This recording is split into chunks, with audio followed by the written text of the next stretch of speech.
तो हेलो दोस्तों, स्वागत है आज के हमारे एक्सपर्ट पॉली क्लासेस पर। जैसा कि पिछली वीडियो में हमने बताया हुआ था आप लोगों के फोर्स के बारे में, बल के बारे में, तो आप डिस्क्रिप्शन में हम लिंक दे देंगे, वो वीडियो जाकर वहाँ से देख लीजिएगा। इससे पहले आप अगर हमारे चैनल पर नए हैं तो हमारे चैनल को सब्सक्राइब कीजिए एवं हमारे वीडियो को लाइक ज़रूर कीजिए। चलिए चलते हैं। आज की जो टॉपिक है कोणीय विस्थापन, एंगुलर डिस्प्लेसमेंट। एंगुलर डिस्प्लेसमेंट होता क्या है? बेसिकली एंगुलर डिस्प्लेसमेंट यह होता है कि यदि कोई पिंड वृत्तीय पथ पर गतिमान है तो उस पिंड की प्रारंभिक एवं अंतिम स्थितियों द्वारा केंद्र पर जितना न्यूनतम कोण आंतरित किया जाता है वह हमारा होता है कोणीय विस्थापन। जैसे रेखीय वेग में कोणीय विस्थापन क्या होता था कि कोणीय विस्थापन यह होता था, पिंड जितनी दूरी तय करती है उस पिंड की अंतिम स्थिति एवं प्रारंभिक स्थिति के बीच की जितनी भी न्यूनतम दूरी होती है उसमें क्या होती थी। जैसे मान लीजिए एक पिंड इधर चला, फिर यहाँ से यहाँ आया, ठीक है। अब यहाँ से आया यहाँ आया तो इसका डिस्प्लेसमेंट हो जाएगा, ये न्यूनतम दूरी होगी, इसका डिस्प्लेसमेंट कहलाया जाता है, रेखीय विस्थापन कहलाता है। अब यहीं पर बात की जाए कोणीय विस्थापन की। कोणीय विस्थापन क्या हो जाएगा? कोण हमारा बनता है किसी जैसे गोला वृत्तीय गति है, कोई वृत्त है, उसमें हमारा क्या बनेगा? कोण बनेगा। तो कोणीय विस्थापन होता है, ये मान लीजिए कोई सर्कल है, पिंड की इस पथ पर गति कर रहा है, तो यह इसका क्या है? केंद्र है। मान लीजिए पिंड बिंदु ए, मान लीजिए ए हमारा कोई है, बिंदु ए है। अब यहाँ से पिंड हमारा चलना प्रारंभ करता है। यहाँ से पिंड मान लीजिए 5-6 चक्कर के बाद यहाँ आकर यहाँ बिंदु बी पर आकर रुक गया, तो दोनों बिंदुओं के अंतिम, ये हमारा हो गया प्रारंभिक पॉइंट, ये हो गया अंतिम पॉइंट, ठीक है। चलिए यहाँ क्या होगा? मान लीजिए कोई पिंड बिंदु ए से चलना प्रारंभ करता है और बिंदु बी पर आके रुक जाता है। चाहे कितना भी वह चक्कर घूमे उससे फर्क नहीं पड़ता, केवल फर्क पड़ता है प्रारंभिक बिंदु एवं अंतिम बिंदु। मान लीजिए ये बी क्या है? उसका अंतिम बिंदु है। तो प्रारंभिक बिंदु द्वारा और अंतिम बिंदु द्वारा जो केंद्र पर आंतरिक कोण होगा, मान लीजिए आर क्या है? उसकी त्रिज्या है, मान लीजिए डी थीटा हमारा एंगल, ये हमारा जो है उस पर डाल रहा है, तो यही जो एंगल है यही क्या कहलाएगा? कोणीय विस्थापन। इसी एंगल को हम कोणीय विस्थापन कहेंगे।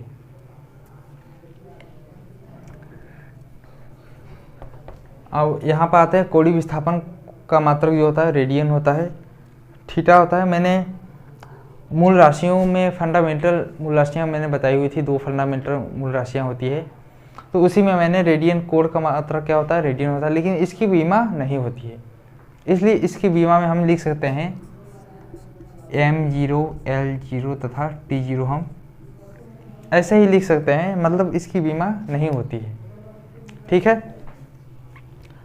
अब बारी आती है इसके फार्मूला की।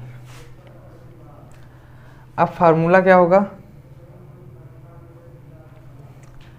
एक फार्मूला आपने पढ़ा होगा, थीटा इक्वल टू कोण बराबर होता है, कोण बराबर होता है चाप बटा त्रिज्या, चाप बटा त्रिज्या होता है, ठीक है। चाहे तो ऐसे भी निकाल सकते हैं आप लोग। जैसे हो गया विस्थापन क्या है? दूरी बटा क्या होता है? छोड़िए, उसको जाने दीजिए। अब इसको इसके द्वारा आप लोग को बराबर चाप बटा त्रिज्या द्वारा हम इसको डिफाइन करेंगे। मान लीजिए इसके बीच की दूरी है डी यस, डेल्टा यस है, अल्प दूरी है। अब इसकी त्रिज्या हमारी आर दी हुई है और इसका जो कोणीय विस्थापन है, कोणीय विस्थापन मान लीजिए डी थीटा है। तो क्या हो जाएगा, कोण क्या हो जाएगा यहाँ पर डी थीटा हो जाएगा, क्या एंगल हो जाएगा डी थीटा, एंगल हो गया। और यहाँ पर चाप, चाप हमारा क्या है, ये हमारा चाप हो जाएगा, तो हो जाएगा डी एस अपान त्रिज्या हो जाएगा हमारा आर। तो ये हमारा बनकर आ गया हमारा कोणीय विस्थापन का फार्मूला। इसे हम रेडियन में RED रेडियन में इसका मात्रक, इसे हम रेडियन में मापते हैं। ठीक है, यहाँ तक आप लोग उतार लीजिए। यहाँ पर ऐसे कोई पिंड है वो गति कर रहा है। ठीक है,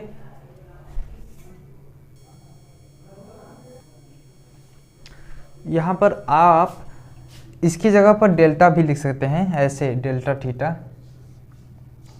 theta equal to del S upon R, इस रूप में भी हम इसे लिख सकते हैं, RED रेडियन। ठीक है, चलिए अब हमारा अगला टॉपिक है कोणीय वेग, एंगुलर वेलोसिटी। एंगुलर वेलोसिटी होता क्या है, कोणीय विस्थापन की जो दर होती है, समय दर होती है, वही हमारा होता है कोणीय वेग कहलाता है। जैसे हम पढ़ते हैं रेखीय वेग में पढ़ते हैं हम लोग कि जैसे विस्थापन की समय दर क्या कहलाती है, रेखीय वेग कहलाती है, वैसे ही इसमें होता है कोणीय वेग। कोणीय वेग होता है कोणीय विस्थापन की समय दर को हम कहते हैं कोणीय वेग। ठीक है, अब इसके बात करते हैं, इसे प्रदर्शित किससे करते हैं, ओमेगा से। ओमेगा, ये हमारा ओमेगा का चिन्ह होता है, इसके द्वारा हम कोणीय वेग को प्रदर्शित करते हैं।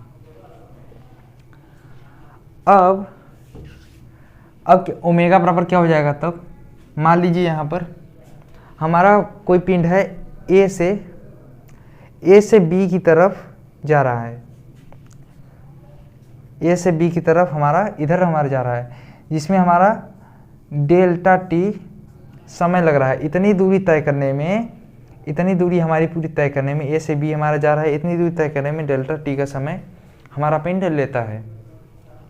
अब जब इतना समय लेता है तो इसका कोणीय विस्थापन क्या हो जाएगा, ओमेगा इक्वल टू कोणीय विस्थापन की दर का मतलब है अपॉन में समय, यही तो कोणीय विस्थापन हमारी कितनी है, कोणीय विस्थापन है डेल्टा थीटा कर सकते हैं इसको, डेल्टा थीटा अपॉन मान लीजिए अल्प समय हमको लग रहा है डेल्टा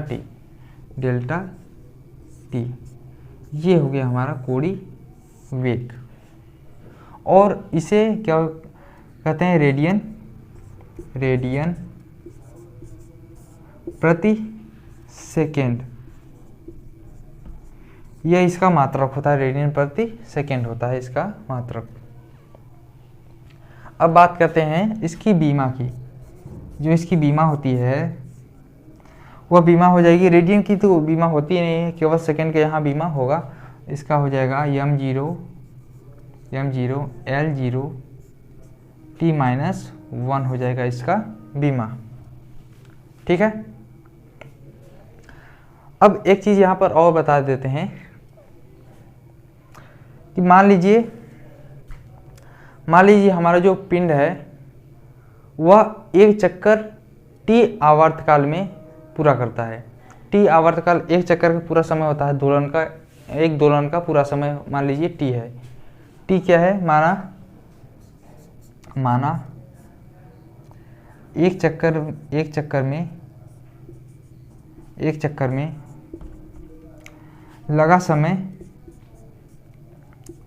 लगा समय कैपिटल टी है, तो एक चक्कर बराबर, एक चक्कर में उसका क्या हो जाएगा, कोणीय वेग। एक चक्कर के लिए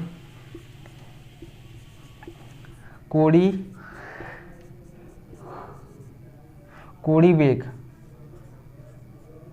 बराबर क्या हो जाएगा, ओमेगा बराबर हो जाएगा, अगर जब यह पूरा चक्कर लगाएगा कितनी डिग्री घूमेगा, 360 360 डिग्री यानी कि 2 पाई। एक पाई हमारा होता है 180 डिग्री का, 2 पाई हो जाएगा 360 डिग्री का। अपान में अब पूरा में हमारा समय कितना लगा रहा है, टी, क्या हो जाएगा, टी। ये भी फार्मूला एक है, इसे आप नोट कर लीजिए, ये हमारा बहुत इंपॉर्टेंट फार्मूला होता है। और हम एक चीज़ और पढ़े होंगे, जैसे होता है चाल इक्वल टू दूरी बटा समय होता है, ठीक है। चाल बराबर दूरी बटा समय, ऐसे नहीं। अब यहाँ टी क्या है, मतलब जितना दोलन करेगा ये उसका समय है, मतलब इतने समय में वो कितना दोलन करता है। एक चीज होता है यानी इक्वल टू होता है 1 कैपिटल टी, या होता है टी इक्वल टू 1 n। एक यह फार्मूला होता है, अगर उसको हम यहाँ अप्लाई करें, 1 टी की जगह क्या लिखेंगे हम, यह लिखेंगे, तो हो जाएगा ओमेगा इक्वल टू हो जाएगा 2 पाई n। इसे आप नोट कर लीजिए। जहाँ n हमारी क्या है, आवृत्ति है, n हमारा क्या है, फ्रीक्वेंसी है, आवृत्ति। और हमारा यहाँ पर पाई क्या है, पाई तो आप जानते हो इसका मान हो जाता है 3/7 या 3.14 होता है, ठीक है। यहाँ से आप मतलब जितने चक्कर यहाँ निकालेगा, जितने चक्कर लगाएगा, उतने चक्कर का कोणीय वेग प्राप्त हो जाएगा, ठीक है। तो यहाँ तक आप स्क्रीनशॉट ले लीजिए।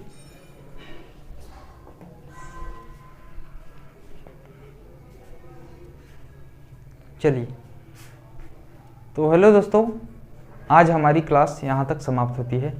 अगर आप हमारे वीडियो पर नए हैं तो आप हमारे चैनल को सब्सक्राइब करें, अन्यथा आप यदि पुराने हो तो वीडियो को लाइक ज़रूर करें। अधिक से अधिक अपने दोस्तों को वीडियो को शेयर ज़रूर कीजिए, ठीक है। चलते हैं, मिलेंगे फिर नेक्स्ट टॉपिक के साथ अगले नेक्स्ट वीडियो में। जय हिंद।